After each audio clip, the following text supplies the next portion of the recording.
रानी की एक बार फिर प्रेम से बोलो जय दुर्गा महारानी की, जय दुर्गा महारानी की, जय दुर्गा महारानी की।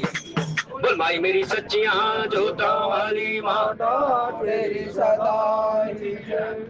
ओम सर्व मंगल मांगल्ये शिवे सर्वार्थ साधिके शरण्ये त्र्यंबके गौरी नारायणी नमोस्तुते।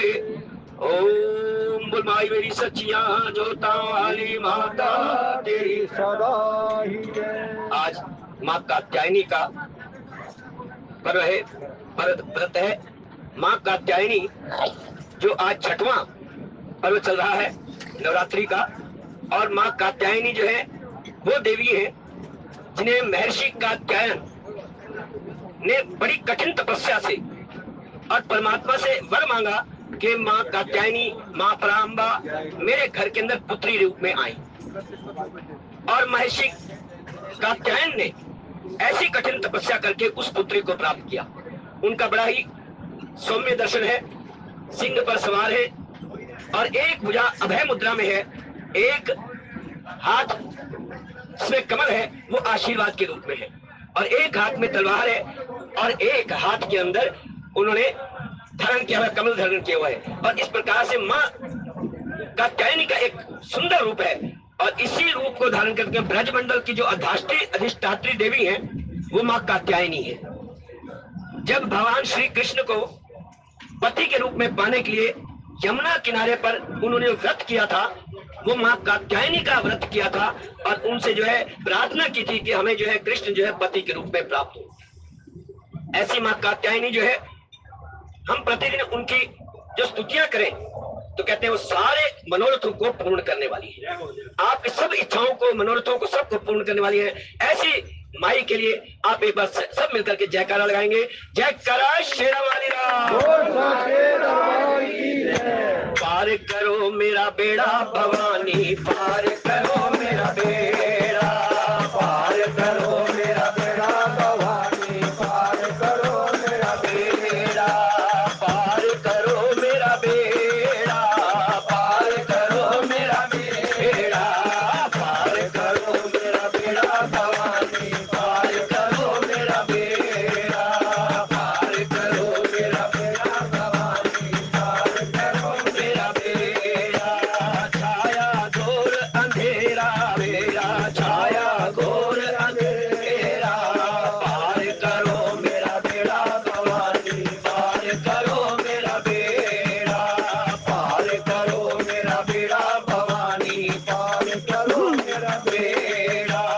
मैं अवगुणिया गुण नहीं कोई, मैं अवगुणिया गुण नहीं कोई, मैया जगा दो किस्मत सोई, मैया जगा दो किस्मत सोई। देखना अवगुण मेरा भवानी, पार करो मेरा बेड़ा, देखना अवगुण मेरा भवानी, पार करो मेरा बेड़ा, पार करो मेरा बेड़ा भवानी, पार करो मेरा बेड़ा, पार करो मेरा बेड़ा भवानी, पार करो मेरा बेड़ा। गहरी नदिया नाव पुरानी, गहरी नदिया नाव पुरानी, दया करो माँ आज भवानी, दया करो माँ आज भवानी, आसरा तेरा भवानी, पार करो मेरा बेड़ा, आपको आसरा तेरा भवानी, पार करो मेरा बेड़ा, पार करो मेरा बेड़ा, पार करो मेरा बेड़ा, पार करो मेरा बेड़ा, पार करो मेरा बेड़ा, पार करो मेरा बेड़ा भवानी, पार करो मेरा बेड़ा, पार करो मेरा बेड़ा भवानी, मेरा बेड़ा।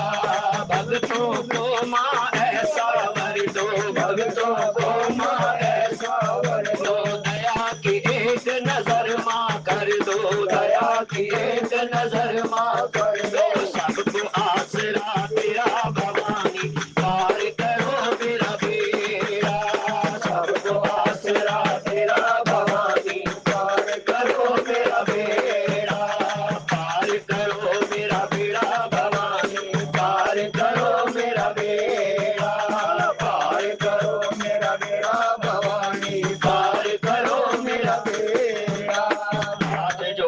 वंदन करूं, धरूं चरण पे शीश, ज्ञान भक्ति मोह दीजिए परम पुरुष जगदीश।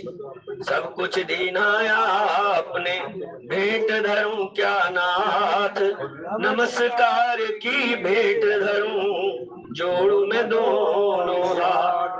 दुख रूप संसार ये जन्म मरण की खान, आप निकालो दया करो सदगुरु दीन दयाल। हे साईं दीन दयाल, प्रेम भक्ति देना हमें, हे प्रेम अवतार, हे करुणा अवतार। तुम हो गगन के चंद्रमा, हम है धरा के तार। हरि हरि ओ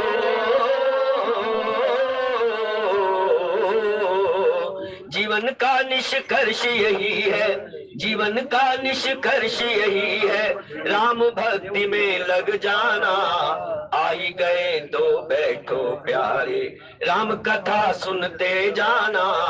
आई गए तो बैठो प्यारे, राम कथा सुनते जाना।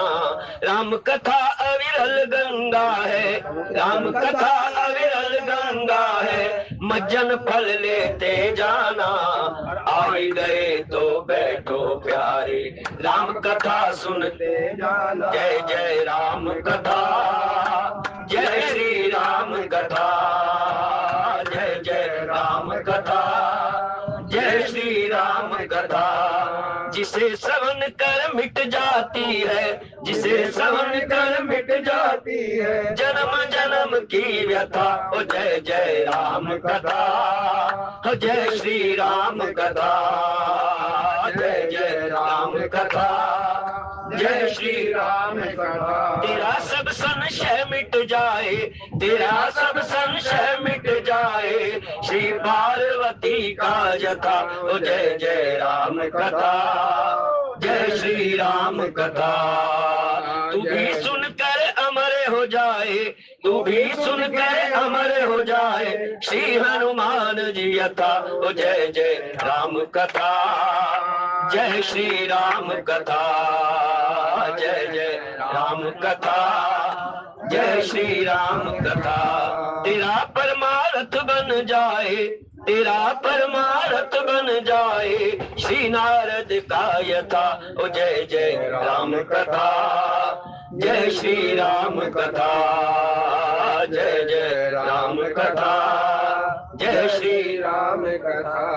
मंगल भवन अमंगल हारी, द्रवहु सुदशरथ अजिर बिहारी। मंगल भवन अमंगल हारी, उमा सहित जय जपत पुरारी। चलत मोही चूड़ामणि दीनी, रघुपति हृदय लाई सोई लीनी। नाथ जुगल लोचन भरि बारी, वचन कहे कछु जनक। मंगल भवन अमंगल हारी, उमा सहित जय जपत पुरारी। परमात्मा सज्जन, नवरात्रों के विशेष उपलक्ष्य के अंदर आप सभी पंचम सोपान श्री सुंदरकांड की व्याख्या सुन रहे हैं। संक्षिप्त व्याख्या, क्योंकि दो पद्धति होती है कथा करने की, एक होती है व्यास पद्धति और एक होती है समास पद्धति। समास के अंदर जो चौपाइयां हैं उनकी जो व्याख्या है वो संक्षिप्त रूप से की जाती है, और जो व्यास पद्धति है उसके अनुसार जो है जब व्याख्या की जाती है तो एक चौपाई भी है वो भी 7-7 दिन तक 9-9 दिन तक लगातार उसकी व्याख्या होती रहती है। इसे कहते हैं व्यास पद्धति। आज गोस्वामी महाराज भगवान राघवेंद्र सरकार के पास जो कपि आए हैं, सुग्रीव के साथ मिलकर के सब आए हुए हैं, और किस लिए वो अपनी कहते हैं कि जब व्यक्ति या छोटा कोई बच्चा हो पास हो जाए और फर्स्ट क्लास में पास हो जाए, और घर के अंदर जब आए तो शरारतें करता हुआ आए, शरारतें करता हुआ अगर आ जाए तो लगता है ये लड़का पास हो गया है। क्योंकि जब शरारतें करता हुआ दिखाई दे, अगर असफल हो जाए तो गुस्सा गुस्सा सा आएगा, बुझा बुझा सा आएगा, उसका चेहरा बड़ा बुझा बुझा सा होगा। लेकिन अगर फर्स्ट क्लास में पास होकर के आए, पास भी होकर के आए और अच्छे नंबरों से पास होकर के आए, तो फिर वो जो है ना बड़ी शरारतें करता हुआ आता है। और यही जो है स्थिति यहाँ पर है। हनुमान जी की जो टोली है वो सब की सब आई और आकर के सुग्रीव का जो बाग है, सुग्रीव जी की जो वाटिका है, उसको उजाड़ दिया। अपने घर की, क्योंकि बाहर की तो आपने उजाड़ी, अशोक वाटिका में तो जाकर के हंगामा मचाया, लेकिन अपने घर की वाटिका ही उजाड़ रहे हैं। अरे ऐसा क्या मिल गया? क्योंकि जो कार्य वो करके आए हैं, जो बच्चों वाली शरारत होती है ना, और उन्होंने आकर के वन उजाड़े युवराज। युवराज कौन है? अंगद जी है। अंगद जी के नेतृत्व के अंदर हनुमान जी को साथ लेकर के जो अपना कार्य पूर्ण करके आए हैं, उस कार्य को पूर्ण करने के पश्चात वो आए। और जो सुग्रीव जी ने अपनी विशेष वाटिका बना रखी थी, और वानर को जो है मधु सबसे अधिक पसंद होता है, शहद सबसे अधिक पसंद होता है, और उन वानरों ने आकर के अपनी ही वाटिका उजाड़नी शुरू कर दी। जब उन्होंने रोका तो उनको भी मार मार के भगा दिया। जो पहरेदार थे वहां पर, उनको भी मार मार के भगा दिया। अब यहां पर जो है ये खबर बची, जो उनके पहरेदार थे, जिस प्रकार अशोक वाटिका के अंदर हनुमान जी ने जब उजाड़ा और वहां के राक्षस सारे रावण के पास जाकर के कहने लगे कि वहां जो है ऐसा वानर आया हुआ है। लेकिन यहाँ पर भी स्थिति यही है, अपने ही घर की वाटिका उजाड़ रहे हैं। सुग्रीव जी महाराज को आकर के बोले कि आपके घर जो वन है, आपका जो वाटिका है, जिसमें मधु के बहुत सुंदर सुंदर छत्ते लगे हुए थे, वो सारे वानर उजाड़ उजाड़ कर वहां पर खा रहे हैं। तो यह सुनकर के सुग्रीव बजाय नाराज होने के और प्रसन्न हो गए। जैसे माता पिता प्रसन्न हो जाते हैं ना, कोई बात नहीं, बच्चा शरारत करता हुआ तो आ रहा है, कोई बात नहीं, अरे कम से कम अपना काम तो करके आया है, फर्स्ट क्लास पास तो होकर के आया है। और अगर शरारतें करता हुआ है, इसका मतलब यह है इसने जो ना अच्छे मार्क्स दिए, अच्छा काम करके आया है। केवल एक काम के साथ नहीं, और भी अनेकों काम करके आए हनुमान जी महाराज। और जब हम वाटिका को उजाड़ दिया तो वो सब के सब मिलकर के उन्होंने पहले कहा गए, सबसे पहले के सबके उन्होंने उन्हें बुलवा भेजा कि सबके सब जो मेरे पास आ जाओ। सुग्रीव जी ने बुलाया, और अगर चाहते काम करके आए थे तो श्री राघवेंद्र सरकार के पास सीधे चले जाते, लेकिन नहीं, पहले जो अपना राजा है, सुग्रीव जो महाराज है, जिनका नेतृत्व है, जिनके नेतृत्व के अंदर सारी की सारी दक्षिण दिशा की ओर ये टोली गई थी, वो सब के सब जो है जामवंत जी उनमें सबसे वृद्ध है, सबसे समझदार है, बुद्धिमान है। इसलिए उन्होंने सबको कहा कि आपने जो खा लिया पी लिया, अब आप जो है चलो महाराज के पास, और उन्हें जाकर के संदेश दो कि क्या हमने काम किया है, और उस संदेश को लेकर के फिर हम जो है मिल करके श्री राघवेंद्र सरकार के पास जाएंगे। ये एक तरीका होता है, एक व्यवहार होता है। ऐसा नहीं कि मन में अभिमान आ गया, अरे मैंने तो काम कर लिया, और जाकर के सीधे ही जो है राम जी के पास चले गए। एक जो है किस प्रकार से अपनी बात को कहना चाहिए, जिनका नेतृत्व है, जिनके आप नेतृत्व में काम कर रहे हैं, यदि उनको छोड़ करके मंत्री के पास जाने के बाद सीधे प्रधानमंत्री के पास पहुंच जाएं तो अच्छा नहीं लगेगा, तो उस मंत्री की भी का भी अपमान होगा। तो इसलिए पहले वो गए सुग्रीव जी महाराज के पास, और सुग्रीव जी के जो है उनके पास जब उन्होंने प्रश्न किए, मिले, उन्हें कुशल क्षेम पूछी, तो सबसे पहले कौन मिले? जामवंत जी महाराज। और जामवंत जी महाराज जो है उनको सबको पूरे नेतृत्व को लेकर के भगवान से फटिक शिला बैठे दो भाई, फटिक शिला, और उस पर्वत के ऊपर जहां पर अनुज समेत लक्ष्मण के साथ जो है भगवान जहां पर विराजमान है, वहां पर उनको साथ में लेकर के गए, और वहां जाकर जो प्रश्न किए और जो उनके सवालों का उत्तर दिया। और यहाँ पर कहते हैं गोस्वामी महाराज, नाम पहरू दिवस निशी, ध्यान तुम्हारे कपाट, लोचन निज पर जंत्रित, जाहि प्राण के ही बाट, सियावर राम जय जय राम, मेरे प्रभु राम जय जय राम। और जामवंत जी ने जाकर के सारी कथा सुनाई कि सारा कार्य हनुमान जी महाराज ने किया है, अपना नाम नहीं लिया, अपनी इच्छा नहीं है, क्योंकि वो सबके सब उस नेतृत्व के अंदर गए थे। और उन्होंने जाकर के राम जी को सब मिले, और ऐसे उन्होंने कुशल क्षेम पूछी सबसे मिलकर के, और जब कुशल क्षेम भी पूछ गई तो अब जो है हनुमान जी की बारी अभी आई नहीं है, वो सबसे पीछे खड़े हुए हैं। उन्हें किसी भी यश की जरूरत नहीं है, उन्हें किसी अभिमान के, उनके अंदर कोई अभिमान भी नहीं है, मान रहित हैं। ऐसे हनुमान जी महाराज जब भगवान ने उन्हें स्वयं बुलाया, और उन्होंने उनसे कुछ पूछा, और संदेश वाहक कैसा होना चाहिए, संदेश देने वाला कैसा होना चाहिए, क्योंकि हनुमान जी महाराज जो है ब्रह्मचारी हैं, लेकिन गृहस्थी को गृहस्थ की भाषा में उत्तर देना है, क्योंकि राम जी गृहस्थी है, उनकी पत्नी अधर्म पत्नी है, लेकिन एक ब्रह्मचारी यदि किसी की पत्नी का संदेश लेकर आए तो उसे क्या कहना चाहिए, किस ढंग से कहना चाहिए, ये इसके अंदर एक बहुत सुंदर ढंग से दिखाया है। और उन्होंने प्रश्न किया, राम जी ने पहले तो सबके कुशल क्षेम मिले, सबके गले मिले, सबको मिले, लेकिन अंत में जो है हनुमान जी महाराज को पूछने लगे, क्या कहते हैं ना हनुमान जी महाराज के लगे, नाम पाहरू दिवस निसी ध्यान तुम्हार कपाट, लोचन निध पद जंत्रित जाहि प्राण के ही बात। कहते हैं कि वो कैसी स्थिति में है, जानकी जी कैसी स्थिति में है, और इसके अंदर एक इतना सुंदर ढंग से दिया है कि यदि किसी को अजपा जाप करना हो, ये एक मंत्र है इसके अंदर, किसी को अजपा जाप करना हो, परमात्मा के चरणों के अंदर ध्यान लगाना हो, और ध्यान लगा करके अपने मन को किस प्रकार से स्थिर करना चाहिए, कैसी जो है एक सीता जी के माध्यम से हनुमान जी महाराज ने बड़ा सुंदर वर्णन किया। और वो क्या कहा, कहते नाम पाहरू दिवस निसी, कहते आपका नाम जो उन्होंने पूछा ना कि वो वहां पर किस प्रकार से जीवित है, वो वहां पर किस प्रकार से जीवित है, तो उन्होंने उनकी दशा का वर्णन किया। कहते हैं रात दिन जो है घुटनों के बल, घुटनों के ऊपर सिर रख करके अपनी नैनों को अपने पद के ऊपर, अपने जो पैर हैं उन पैरों को देखती रहती है, न नहाती है और न कहीं और जाती हैं, उठती भी नहीं है, और बाल वैसे भी नहीं संवरे हुए हैं, और वो इतने कठोर निर्णय के अंदर, क्योंकि वहां पर राक्षस है, क्योंकि खलों की बस्ती के अंदर रहना अत्यंत कठिन है। खल की बस्ती है, और खलों की बस्ती के अलावा सुनिए, क्योंकि सत्संग जो, क्योंकि खलों की बस्ती हो और जहां पर सत्संग ना होता, जहां सत्संग प्राप्त ना होता हो और दुष्टों की बस्ती में पहुंच जाए तो सबसे बड़ी विपत्ति वही है।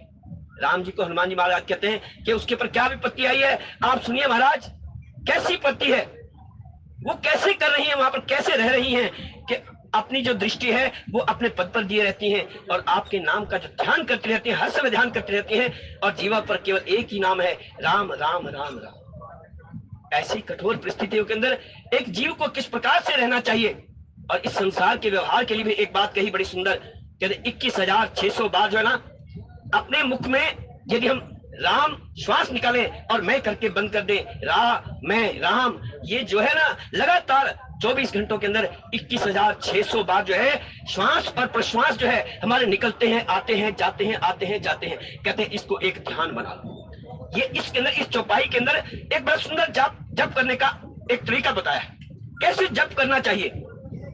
जानकी जी क्या करती हैं, जानकी की दृष्टि है पैरों के ऊपर, और पैर जो है दोनों पैर एक में जो है ना जितने जितने जो चिन्ह है, राम जी के जो चिन्ह है चरणों के, वो जानकी जी के चरणों के अंदर है, और जो जानकी के जो चरण चिन्ह है वो राम जी के चरण चिन्ह के अनुसार है। अब दृष्टि वहां पर है, मन में जाप चल रहा है, ध्यान लगातार चल रहा है। कहते हैं हनुमान जी महाराज कहते हैं कि आपका जो ध्यान है, आपका जो ध्यान लगातार लगाते रहते हैं, वो आपका पहरेदार है, और जो किवाड़ लगे हुए राम नाम जो जपती रहती हैं वो मानो किवाड़ है और ताला लगा दिया है, और लेकिन उनके प्राण जाएं तो किस राह से जाएं, क्योंकि आपके नाम का कोई यम भी ना, वो भी आपका आकर के वहां पहुंच नहीं सकता, क्योंकि आपके नाम का लगातार अजपा जाप चल रहा है। ऐसा जाप चल रहा है कि उसके अंदर ब्रह्म की ओर केवल ध्यान है, उन्हें शरीर का भी ध्यान नहीं है, और ऐसा शरीर जो जिसका कोई ध्यान ही नहीं है, ऐसी अवस्था में है जो समाधि की अवस्था में है। और जानकी जो है ऐसा ध्यान कर रही है, और उन्होंने कहा, जब उन्हें मिले तब सारी उन्होंने कहा कि आप राक्षसों की बात ही कितनी है, अरे आप उनको मार करके जो है अपने यश को बढ़ाते हुए देवता आपके यश को गान करेंगे। अगर लाने को तो मैं भी ला सकता था जानकी जी को, लेकिन जो यश आपको मिलना है मैं कैसे कर सकता था वो कार्य, इसलिए आपको चलिए और आप चल करके राक्षसों को मार करके रावण का विनाश करके, और उस मां जानकी जी की दीन दिशा जो है उसको आकर के अपने साथ लेकर के आइए। चल भगवान राम ने उनसे पूछा नहीं, लेकिन इस समय ये समय है जब उन्होंने कहा चलत मोही चूड़ामणि दीनी, चलत मोही चूड़ामणि कहते हैं। इस बात और है कि वहां पर जो है किस प्रकार से वो रहती थी, और इसका जो उन्होंने वर्णन किया बड़ा ही विवल कर देने वाला वर्णन है, और भगवान राम की आंखों के अंदर आंसू आ गए, अश्रुपात होने लगे। लेकिन उसी समय जो उन्होंने यद्यपि मां जानकी जी ने कहा था, तात शक्र सुत कथा सुनाए हूं, बाण प्रताप प्रभु ही समझाए हूं। कहते हैं जो जयंत ने जो चोंच मारी थी और बाण उन्होंने एक केवल सीख का बाण बना करके भेजा था, उसके पीछे जब वो बाण बना करके भेजा था तो वो एक ऐसा निशान अमोघ बाण बन गया था कि जगह जगह पूरे ब्रह्मांड के अंदर घूमता रहा जयंत, लेकिन कहीं से बच नहीं सका। कहते कहा तो कहा कथा सुनाने के लिए हनुमान जी महाराज को कि उनको अपने बाण के प्रताप की कथा सुना देना, लेकिन यहाँ पर उन्होंने कुछ नहीं कहा। चलत मोही चूड़ामणि दीनी, और उन्होंने कहा, उन्होंने चलते समय जो है मुझे चूड़ामणि दिए, क्योंकि तो उन्होंने कहा आपने वहां पर जाकर एक प्रश्न किया कि आपने वहां जाकर के रावण को जला, अपना जो है रावण की पुरी को जो इतना बांका दुर्ग है, आपने उसको जलाया कैसे? प्रश्न किया, उसको जलाया कैसे?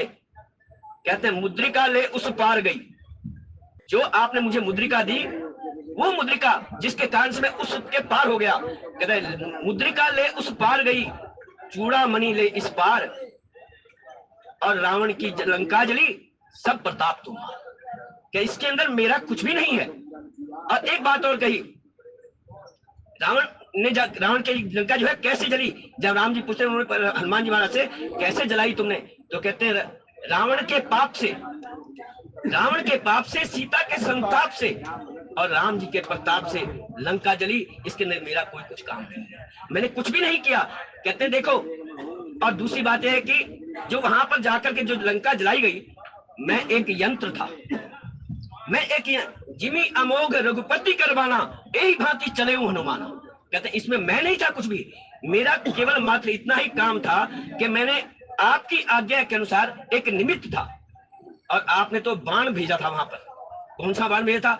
जिमी अमोघ रघुपति करवाना, यही भांति चले हूं हनुमाना। कहते जिस प्रकार से आपने बाण भेजा था ना, और वो बाण मैं था, मेरा कार्य और कुछ नहीं था कि मैं वहां जाकर लंका जलाऊं या ऐसा करूं ऐसा कुछ करूं, ऐसा मेरे हाथ में कुछ भी नहीं था। और बाण आपने भेजा, धनुष आपके हाथ में है, जब बाण आपने भेजा है और आपने जो करना होता है ना वो आप ही करते हो ही है वही जो राम रचि राखा, को कर तरक बड़ा वैसा। इसलिए राम जी ने जो करना था वो किया, क्योंकि मैंने कुछ नहीं किया, मैंने लंका नहीं जलाई, वो आपका। और दूसरी बात यह है, मैं तो सोच रहा था कि मैं करूं क्या, लेकिन आपने ही त्रिजटा के माध्यम से सपना दिखा दिया। आपने त्रिजटा के माध्यम से सपना दिखाया। त्रिजटा ने कहा सपने वानर लंका जारी। अरे मैं तो सोच रहा था कि अगर ये कह रही है सपने वानर लंका जारी, अगर ये लंका जलानी है तो फिर कपड़ा कहां से आएगा, तेल कहां से आएगा, घी कहां से आएगा, कौन आएगा लेकर के, और कैसे लंका को जलाऊंगा? अरे मैं तो भी शत्रुओं की नगरी में हूं, ऐसी नगरी में हूं जहां पर देवता भी प्रवेश नहीं कर पाते, देवताओं का भी प्रवेश जहां पर नहीं है, मैं उस नगरी के अंदर जाकर के। और वो त्रिजटा कह रही है कि सपना किसने बताया था भाई, सपना किसने दिया था? प्रभु आपने ही तो सपना उनको बताया। रावण को भी सपना आया था, प्रातः काल 4 बजे रावण को सपना आया, और सपना क्या आया कि एक वानर आया है और जानकी जी से बातें कर रहा है। एक वानर आया है जो जानकी जी से बातें कर रहा है, तो उसने सब रानियों का, क्योंकि निशाचर रात को जागते हैं, श्री राम जय राम जय जय राम, श्री राम जय राम जय जय राम, श्री राम जय राम जय जय राम, श्री राम जय। निशाचर जो है रात को जागते हैं, उनको जो दिन के अंदर जो शक्ति है कम होती है, लेकिन रात्रि की शक्ति उनकी दुगनी हो जाती है, दुगुणित हो जाती है उनकी जो शक्ति होती है। जब उसने 4 बजे, इसका मतलब जब रात्रि को जाग नहीं रहे थे, सोए, इसका मतलब क्या हुआ कि अगर जाग ही रहे थे तो सपना कहां से आया? जब जाग रहे थे, रात्रि को जागना है निशाचरों ने, तो फिर सपना कहां से आया? कहते हैं कि उसमें शायद हो सकता है कि आंख लग गई, और उसमें क्यों? ये प्रभु की इच्छा है, वही जो राम रचि रखा। और उन्हें थोड़ी देर के लिए आंख लगी, और आंख लगते ही सपना आया कि एक जो है वानर आया हुआ है और जानकी जी से बातें कर रहा है। तो उसने क्या किया, सब नारियों को बुलाया, सब रानियों को बुलाया, और बुला करके कहा कि तुम सब मेरे साथ चलो, और आज जो है वहां पर जाकर के जानकी जी को मैं धमका करके आऊंगा। उससे पहले कभी नहीं आए रावण जो है, उससे पहले कभी नहीं आया अशोक वाटिका के अंदर। कब आए? जब हनुमान जी महाराज वहां पर पहुंचे हैं, जब हनुमान जी महाराज वहां पर पहुंचे हैं तब आकर के आया है। और जिस प्रकार से उन्होंने दीन दशा को देखा है, और उसी का वर्णन करते हैं हनुमान जी महाराज राम जी के सामने, कहते हैं चलत मोहि चूड़ामणि दीनी। चलते समय अगर ये कहते कि मैंने मांगी थी चूड़ामणि तब उन्होंने दी, तो फिर लगता है जैसे प्रीति के अंदर कुछ न्यूनाधिक हो गया, प्रीति के अंदर जो प्रेम है वो कम है। क्यों? उन्होंने चलते समय जो है ना चूड़ामणि उनको पुकार करके दी, बुला करके दी। ये होता है संदेश वाहक। संदेश कैसे देना है। शक्रसुत की जो जयंत की कथा है उन्होंने नहीं सुनाई, केवल इतना ही बात कहा कि उन्होंने वहां पर याद दिला दी है, और कहते हैं कि मुझे जो चलते समय जो ना उन्होंने बुलाया और कहा कि एक चूड़ामणि भी लेकर के जाओ। और उसके साथ कहते हैं चलत मोही चूड़ामणि दीनी रघुपति हृदय लाई सोई लीनी। और भगवान श्री राघवेंद्र सरकार ने अपने हृदय के साथ लगा लिया। और उसके कहते हैं निमिष निमिष निमिष करुणा निधि जाहि कल्प संबीत बेग चली है प्रभु आनिए भुजबल खल दल जीत सियावर राम जय जय राम मेरे प्रभु राम जय जय राम। आप उस स्थिति को देख करके उनके आंखों के अंदर आंसू भराए। सुन सीता दुख प्रभु सुख ऐना हरि आए जल राजीव नैना। उनकी जो स्थिति का वर्णन किया, क्योंकि अगर अब थोड़ा सा एक उदाहरण के साथ देखें, किसी बच्चे का कोई अपहरण हो जाए, माता पिता कितने कष्ट में होंगे। और जब बार बार देखते हैं, या कहीं हमारा कोई बालक है हरिद्वार गया हुआ है, ऋषिकेश गया हुआ है, और जब आने लगा तो उसने लोकेशन डाल दी, लोकेशन डाल दी कि मैं हरिद्वार से चला हूं या ऋषिकेश से चला हूं। लेकिन कुछ समय के पश्चात मुजफ्फरपुर या शामली के पास आते आते वो लोकेशन जो उनका स्विच ऑफ हो गया, फोन ऑफ हो गया, और 2 घंटे तक उसकी कोई खबर नहीं। माता पिता के मन के अंदर कितनी बेचैनी कितनी व्याकुलता हो जाएगी, ये वही सोच सकते हैं माता पिता जिनके साथ लगातार होता है। और माता पिता देखें कि पता नहीं क्या बात है, कहीं कुछ हो तो नहीं गया। मन के अंदर कितने बुरे बुरे विचार आएंगे कि अरे 2 घंटे पहले तक तो उसका स्विच ऑफ नहीं था, और हमें पता लग रहा था कि गाड़ी आ रही है, लेकिन बीच में कहां चली गई, कहां गई वो गाड़ी, और उससे रास्ते में क्या हो गया, कहीं ऐसा तो नहीं कुछ दुर्घटना हो गई। मन में कैसे कैसे विचार आते हैं, ये वही जानता है जिनके पुत्र विदेश में गए हों, या जिनके पुत्र बाहर से आ रहे हों, या गाड़ी से सफर करते हुए आ रहे हों, तो माता पिता सोच सकते हैं कि कितनी व्याकुलता होती है, कितनी बेचैनी होती है। और आज यही तो व्याकुलता है। राम जी से बिछड़ करके, हालांकि कम से कम एक काम तो हुआ कि इस बात का तो पता लग गया कि सीता जी कहां पर है, इस बात का तो पता चला कि सीता जी कहां पर हैं। लेकिन वो किस स्थिति में कि मेरे रहते हुए जानकी जी इतनी दुखी है, इतने कष्ट में है, इतनी विह्वल है कि मैं अभी भगवान राम अगर चाहे तो राक्षसों को बैठे बैठे एक ही बाण छोड़ दे, कि जब वो बाण जयंत को के मारने के लिए छोड़ सकते हैं तो वहां बैठे बैठे वो भी तो छोड़ सकते। लेकिन लोक व्यवहार के अंदर हम सबको धर्म के अनुसार चलने की शिक्षा दे करके इसके माध्यम से मानो कहते हैं एक जो व्यवहारिक जीव है वो किस प्रकार का व्यवहार करता है। उसने कहा सुन सीता दुख प्रभु सुख ऐना हर आए जल राजीव नैना। उनके मन के अंदर जो है आंखों के अंदर अश्रुपात होने लगे। कह हनुमंत विपत्ति प्रभु सोई जब तब सुमिरन भजन न होई। कहते वो विपत्ति कैसी विपत्ति है, क्या मेरे होते हुए क्या उनको कोई विपत्ति आ सकता है? जो मेरा भक्त हो, जो परमात्मा का भक्त हो, क्या उसे कभी विपत्ति आ सकती है? तो हनुमान जी महाराज कहते हैं आ सकती है। कब? जब उसे सत्संग ना मिले। जब उसे सत्संग ना मिले तो वो विपत्ति सबसे बड़ी विपत्ति है। आज जो है वो विपत्ति आप हट सकते हो क्योंकि मां जानकी जी दीनहीन दशा में है। आप उनके पास जल्दी से राक्षसों को मार करके और मां जानकी जी को लेकर के आइए। और वो कहते हैं मैं आज जो है ना तेरा ऋणी हो गया। हनुमान जी महाराज कहते हो मैं तेरा ऋणी हो गया, आज से तू साहूकार हो गया, आज ते सेठ हो गया और मैं तेरा जो है ऋण लेने वाला कर्जदार हो गया। तुम साहूकार हो, मैं कर्जदार हूं। और यह देख करके उसकी ओर देख करके आंखों से अश्रुपात हो रहे हैं और भगवान जो है विवल हो गए। श्री राम जय राम जय जय राम, श्री राम जय राम जय जय राम, श्री राम जय राम जय जय राम। और ये सुंदरकांड जो पड़ा है ना, इसका नाम वो सुंदरकांड इसी कारण से ही पड़ा है। भगवान राम विह्वल है, आंखों से अश्रुपात हो रहे हैं और वो कहते हैं तुम साहूकार बन गए। अरे मैंने तुझे अपनी साहिबी दे दी, मैंने अपना सेठपना जो है तुम्हें दे दिया, पर तुम साहूकार हो और मैं तुम्हारा कर्जदार हूं। अरे तुमने तो ऐसा कार्य कर दिया कि मैं आपके ऋण से उऋण नहीं हो सकता। इसका एक सुंदर अर्थ भी है कि एक होता है कि उऋण होना, कहते मैं तेरे कर्ज से उऋण होना भी नहीं चाहता, क्योंकि अगर कर्ज से उऋण होना हो तो इसका मतलब ये है कि इसके ऊपर वो कोई कष्ट आए और मैं जाकर के उस कष्ट को हरूं तो उऋण हो सकता हूं। भाई मेरे ऊपर कोई कष्ट आया और आपने मेरे कष्ट को हर लिया, और मैं चाहता हूं कि मैं आपके ऋण से उऋण हो जाऊं, आपके कर्ज से मुक्त हो जाऊं, तो कैसे होऊंगा कि भाई इसके ऊपर कोई कष्ट आएगा, इसके ऊपर कोई दुख आएगा तो उस कष्ट को हर लूंगा तो मैं उऋण हो जाऊंगा। राम जी कहते हैं नहीं, मैं उऋण होना ही नहीं चाहता, और कहते हैं प्रति उपकार करूं का तोरा, सन्मुख हो ही ना सकत मन मोरा। जो मेरा मन है ना वो आपके सामने भी नहीं आ सकता। मैंने आज से तुम्हें सेठ बना दिया और मैं तुम्हारा कर्जदार हो गया। सुनी प्रभु वचन बिलो की मुख, गात हर्ष हनुमंत, चरण प्रेम प्रेमाकुल, त्राहि त्राहि भगवंत सियावर राम। लेकिन हनुमान जी के भाव क्या है? हनुमान जी ने देखा कि भगवान जो है ना मुझे मान देना चाहते हैं, सम्मान देना चाहते हैं, अपनी शाही भी मुझे देना चाहते हैं, कहीं मेरे हृदय के अंदर अभिमान ना आ जाए।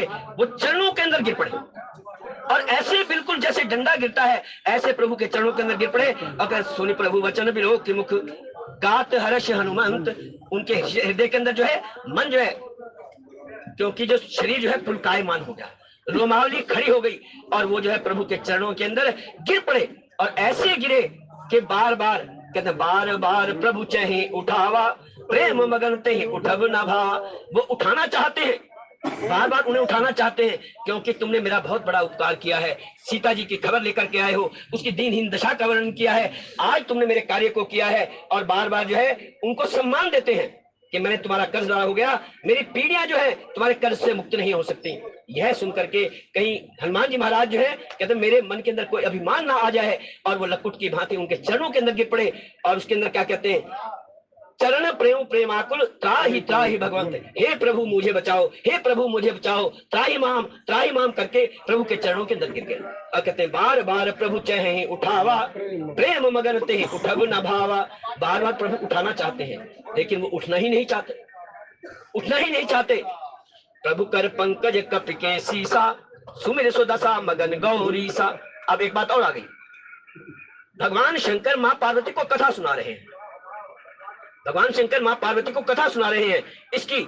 लेकिन कथा सुनाते सुनाते ऐसा लगा जैसे भगवान का जो हस्त कमल है, जो हस्त कमल है हनुमान जी के शीश पर पहुंचा, तो उन्हें लगा श्री राम जी का जो शीश हाथ जो है वो मेरे सिर पर आ गया है।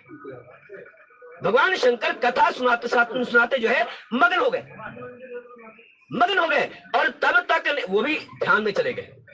शंकर जी जो है ध्यान में चले गए, कथा सुनाते, अभी तो कथा सुना रहे थे, लेकिन ऐसे ध्यान में मग्न हो गए मानो भगवान राम का जो हस्त कमल है वो उनके शीश के ऊपर है। और ऐसे जो हनुमान जी हैं वो बार बार उठाना चाहते हैं। लगता है कि जो कवि है वो भी सो गया, जो लिख रहा है काव्य वो भी लगता है ध्यान में मग्न हो गए, ऐसे ध्यान में मग्न हो गए कि उसके बाद उन्हें भी सुध नहीं रही। और क्या किया उसके पश्चात जो है, श्री राम जय राम जय जय राम, श्री राम जय राम जय जय राम, श्री राम जय राम जय जय राम, श्री राम जय राम जय जय राम। अब भगवान शंकर कथा सुनाते सुनाते ध्यान में मग्न हो गए। मां पार्वती देखी है, इसलिए उनका क्या नाम दिया, गौरीसा। यहां पर शब्द दिए हैं चरण बार बार प्रभु चाहे उठावा, और कहते हैं प्रभु कर पंकज कपि के सीसा, सुमिर सो दशा मगन गौरीसा।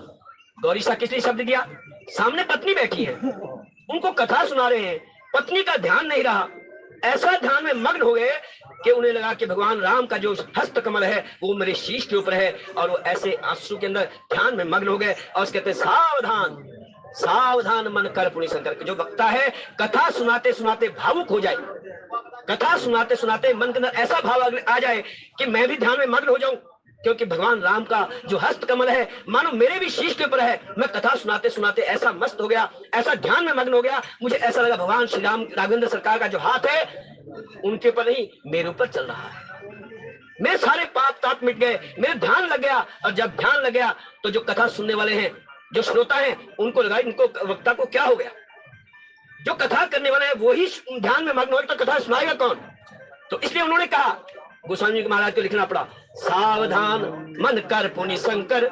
अब सावधान हो गए क्योंकि कथा सुना रहे थे, भावुकता आती है, मानो उन्हें लगता है कि राम जी का जो हाथ है मेरे सिर के ऊपर आ गया है। ऐसी भावुकता जब आ जाए तो फिर वक्ता क्या करे, कहते सावधान, वहां पर सावधान किया, सावधान मन कर पुनि शंकर, लागे कहन कथा अति सुंदर।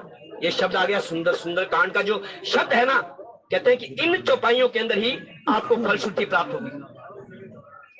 गोस्वामी महाराज ने हर कांड के अंदर अंतिम दोहों के अंदर जो है, चौपाई के अंदर जो है फलश्रुति दी है कि इस फल का आपको, इस को पढ़ने का क्या फल प्राप्त होगा, क्या फल प्राप्त होगा, इसको क्या आपके जीवन के अंदर बदलाव आएगा। गोस्वामी महाराज इसलिए कहना चाहते हैं। लेकिन यहाँ पर क्या कहते हैं, यहाँ पर दो फलश्रुतियां हैं। एक तो सबसे जो लास्ट में है, जहां पर चौपाई पढ़ते हैं हम, बिना जल जान के आप इस संसार के भवसागर से पार हो जाएंगे, ये तो अंतिम जो है फलश्रुति है। लेकिन उस फलश्रुति से पहले आपको यहाँ पर भी फलश्रुति मिलेगी। और ये क्या कहा, कहते हैं सावधान मन कर पुनि शंकर, लागे कहन कथा अति सुंदर। ये सुंदर कांड यहां से पड़ा है, अति सुंदर। क्योंकि कहां पर, क्योंकि शंकर जी मस्त, शंकर जी ध्यान में मग्न, राम जी ध्यान में मग्न, हनुमान जी ध्यान में मग्न, मतलब तीनों ही अपने ध्यान के अंदर ऐसे मग्न हो गए कि कथा का जो है विश्राम लग गया। और उसके बाद कहते हैं कि जब ऐसी कथा हो, ऐसे सुंदर वक्तव्य हो, तो फिर उसके बाद जो है मन के अंदर जब ऐसा भाव आता है तो कांड नहीं, वो सुंदर कांड हो जाता है। ये सुंदर कांड बन जाता है। क्योंकि जब भगवान शंकर ही मन में सोचने लगे कि भगवान राम का हाथ मेरे सिर के ऊपर है, हनुमान जी महाराज के सामने ही साक्षात उनका हाथ जो है सिर के ऊपर है, और राम जी कहते हैं कि भैया मैंने तुम्हें सेठ बना दिया, आज से मैं आपका कर्जदार हो गया। तो जब ऐसी स्थिति आ जाए तो फिर वो सुंदर कांड नहीं तो और क्या होगा। गोस्वामी महाराज कहते हैं, कहु कपि रावण पालित लंका, कही विधि दहु दुर्ग अति बंका। अब उसके पश्चात जो है उन्होंने उनको सावधान हुए और उसको अपने जो है अपने साथ में बिठाया, बिल्कुल उठा करके, क्योंकि जो आंखों से अश्रुपात हो रहा था, जो ध्यान लगा हुआ था, सावधान मन कर पुनि शंकर, लागे कहन कथा अति सुंदर। और वो कथा जब दोबारा कहने लगे सावधान होकर के, और उसके पश्चात हनुमान जी महाराज को अपने पास बिठाया कि आपने ये उनके जो दुर्ग था वो उनको जलाया कैसे, इतना बांका दुर्ग जिन देवता भी प्रवेश नहीं कर सकते, पक्षी भी अगर कोई प्रवेश करेगा, कोई एक, क्योंकि जब मसक समान रूप कपि धरी, लंकही चलही सुमिर नरहरि, जो लंकनी थी उसने भी उन्हें देख लिया था हनुमान जी महाराज को, कहते उसके अंदर कोई प्रवेश नहीं कर सकता, तुमने उसको जलाया कैसे। और यहीं पर वो बात कहते हैं, कहते मैंने कुछ नहीं किया, सीता के संताप से, रावण के पाप से और आपके प्रताप से लंका जली, मैंने कुछ नहीं किया, मैं कुछ करने वाला नहीं था, मैं तो एकमात्र धनुष का बाण था, जिस तरह आपने भेज दिया मैं उधर ही चला गया। और गोस्वामी महाराज कहते हैं, कहु कपि रावण पालित लंका, कही विधि दहु दुर्ग अति बंका, प्रभु प्रसन्न जाना हनुमाना, बोला वचन विगत अभिमाना। और कहते हैं हनुमान जी ने देखा कि प्रभु प्रसन्न है। प्रसन्न इसलिए है क्योंकि अगर प्रभु की माया मेरे ऊपर चढ़ जाती तो मेरे मन के अंदर अभिमान आ जाता। मैंने इतना बड़ा कार्य कर दिया, मानो प्रभु देखना चाहते हैं कि मेरे अंदर जो है अभिमान तो नहीं आ गया, कहीं अभिमान का कोई कोपल तो नहीं फूट गया, मानो प्रभु देखना चाहते हैं। लेकिन प्रभु प्रसन्न जाना हनुमाना, प्रभु प्रसन्न कब होते हैं, जब व्यक्ति का कोई अभिमान खत्म हो जाए। जीवन के अंदर एक ही बात है कि अभिमान जब आता है व्यक्ति के अंदर, कितना भी बड़ा हो, लेकिन ऊपर जाकर के भी अगर नीचे रूट की तरफ, जड़ की तरफ नहीं चलेगा तो फिर वो अभिमान जो ना उसके पतन का कारण बनेगा। कहीं ऐसा ना हो कि हम भी कहें कि एलजी कौन, कैसा एलजी, कहीं ऐसा ना हो कि अभिमान के कारण हमारा पतन हो जाए। ये आज के युग के अंदर भी बातें हैं जो अभिमान के कारण जो है ना व्यक्ति को नीचे गिरा देती हैं। और कहते हैं, प्रभु प्रसन्न जाना हनुमाना, बोला वचन विगत अभिमाना, शाखा मृग बड़ी मनुसाई। कहता है जो शाखा मृग बड़ी मनुसाई, कहता है जो बंदर है मैं कितना बड़ा हूं, क्या मेरे बस में है, अरे मैं ज्यादा से ज्यादा क्या कर सकता हूं, एक शाखा से कूद करके दूसरी शाखा पर चला जाऊंगा, पेड़ की एक शाखा से कूद करके दूसरी शाखा पर चला जाऊंगा। ये आपका ही प्रताप है कि मैं वहां पर उस सागर को बलांग गया और वहां जाकर के लंका को जो जलाया, वो सब आपके प्रताप का। कहते हैं ताकऊ प्रभु कछु अगम नहीं, जा पर तुम अनुकूल, तब प्रभाव बलवान नहीं, जारी सकई खल तूल, सियावर राम जय जय राम मेरे प्रभु राम जय जय राम। कहते हैं नाथ भगति अति सुखदायिनी, देहु कृपा कर अन्न पायनी, सुनी प्रभु सरल कपि बानी, एवं मस्तु तब कहूं भवानी, एवं मस्तु तब कहूं भवानी। उमा राम भगवान शंकर कथा सुनाते सुनाते उनको कह रहे हैं कि जब इस प्रकार का आशीर्वाद मिला हनुमान जी महाराज को, कहते उन्होंने क्या किया, एक वरदान मांगा, नाथ भक्ति अति सुखदायिनी, आपकी सुख देने वाली जो भक्ति है वो मुझे प्राप्त हो, मुझे कोई अभिमान नहीं चाहिए, सब कार्य आपका किया हुआ है, मैं तो केवल मात्र निमित्त था।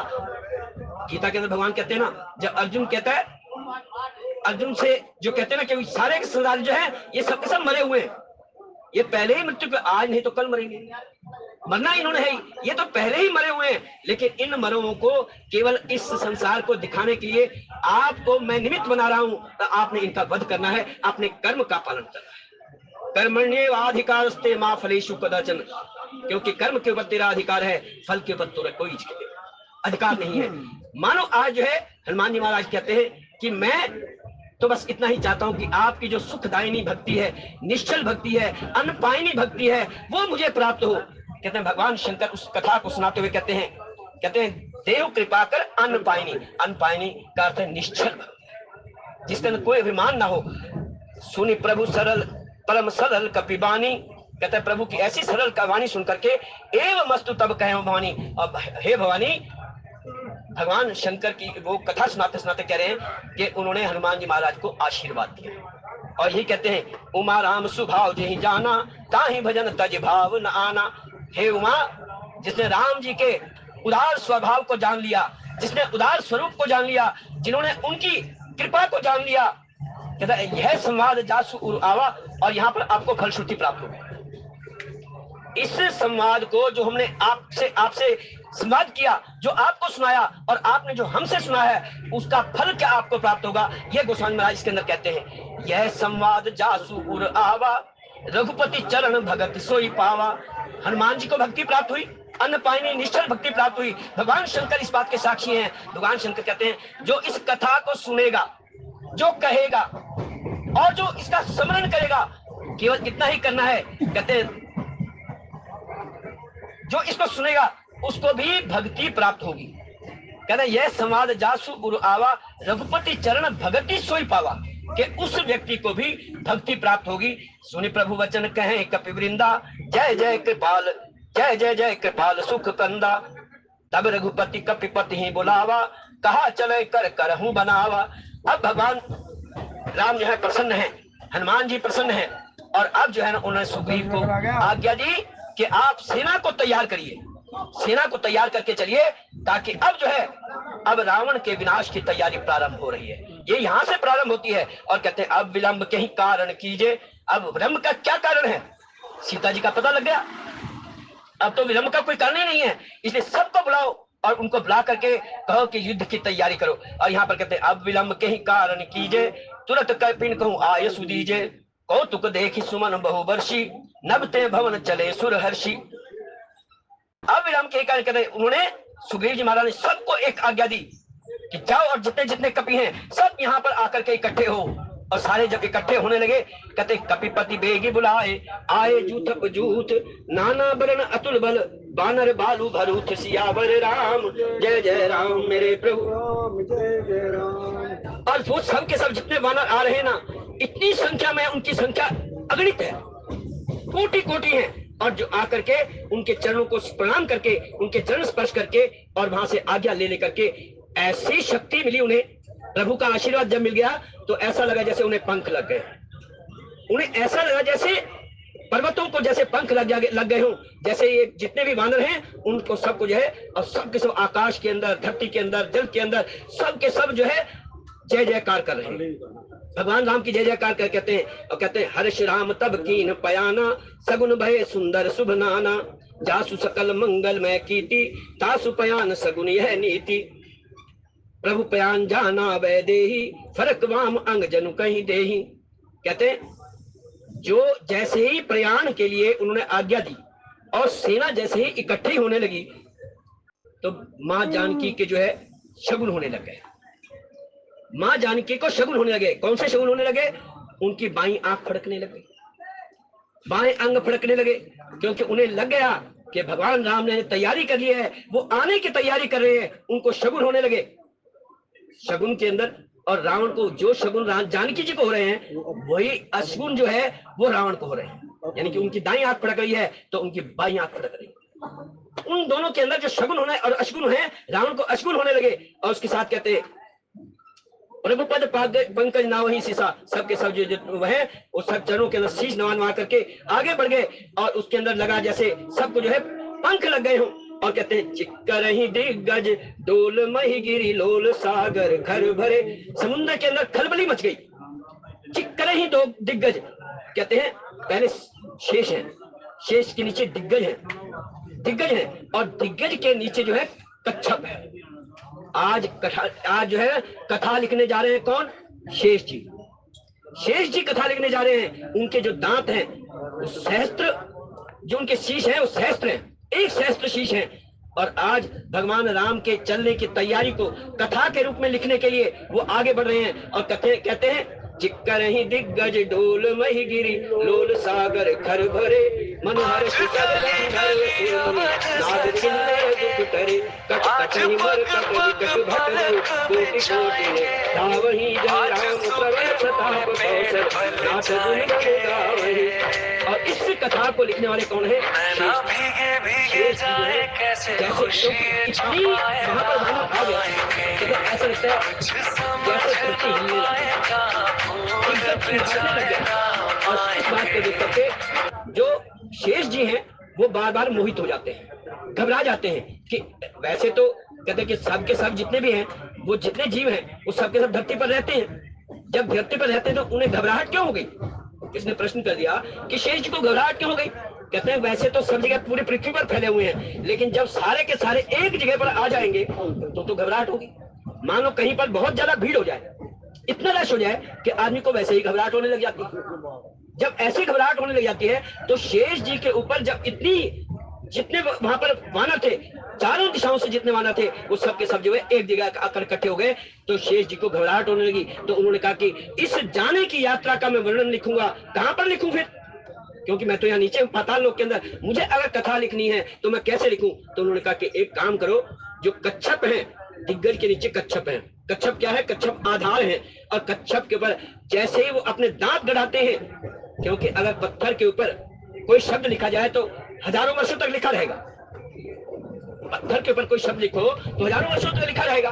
उसी प्रकार से जो कच्छप है, कच्छप का जो खोल है वो इतना सख्त होता है कि वो दांत के द्वारा मानो उनके प्रयाण की जो परिस्थिति है, जो प्रयाण होने वाला है, जाने की जो कथा है, वो आज शेषनाग जो है लिखना चाहते हैं। और वो शेषनाग लिखते हुए किस प्रकार से करते हैं?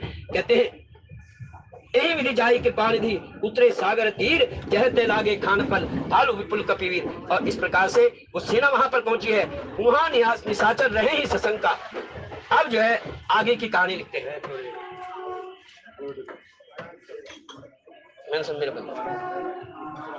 वहां निशाचर रहे ही सशंका। जब से हनुमान जी महाराज रावण की लंका को जला करके आए हैं, अब वहां पर जो है डर पैदा हो गया, भय पैदा हो गया। क्योंकि आप देखें जब हनुमान जी महाराज ने किलकारी मारी ना, हमारे हरियाणा में किलकारी बहुत प्रसिद्ध है, किलकी मारते हैं जब कोई बात कर रहे हो तो किलकी बहुत जोर से मारते हैं। और हनुमान जी महाराज ने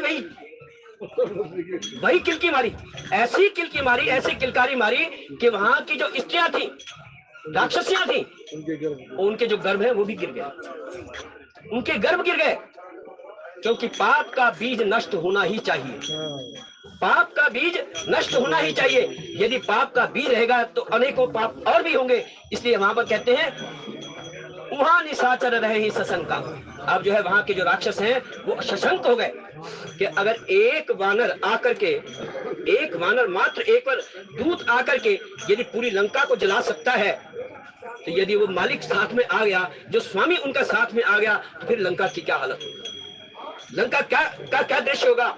राम बाण अहि गन सरिस निकर निशाचर भेक, जब लगी ग्रसत ना तब लगी जतन क्रम तज टेक। और वहां की जो दूतियां हैं राक्षस, क्योंकि मंदोदरी जो है महारानी है, वो अपनी दूतियों को भेजती है चारों तरफ, देख के को क्या वहां पर क्या हालात हैं, क्या परिस्थितियां हैं। और इन बातों को सुन करके वो दूतियां उन्हें क्या बताती हैं और किस प्रकार से ये आप कथा आगे आती है, वो आप आने वाले वक्ताओं के माध्यम से श्रवण कर पाएंगे। कथा कोई शाम जुटे के क्षमा, बोले आनंद कंद भगवान।